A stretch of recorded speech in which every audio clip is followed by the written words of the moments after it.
In the C.Elegans field, this method can help answer key questions which require the production of large nematode populations and samples using plate culture. The main advantages of this protocol are its easy establishment and its detailed description, including pitfalls and applications. After obtaining a synchronized population of nematodes, add approximately 1 milliliter of M9 buffer to the plates, and carefully distribute the buffer by swinging the plates. After this, collect the nematodes in a 15 milliliter tube. Now invert the tube and use a microscope to evaluate the density of the nematodes. Adjust the density of the suspension as needed, and continue to evaluate it under the microscope.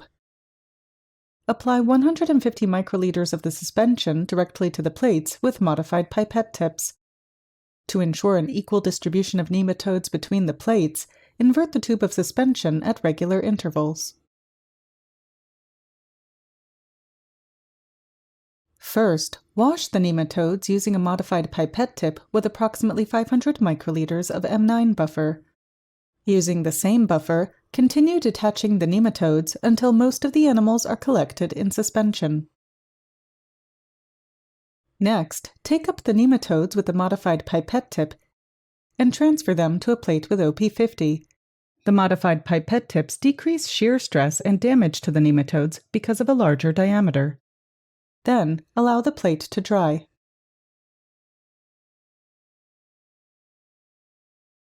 Before collecting samples, prepare liquid nitrogen to snap freeze the collected nematodes.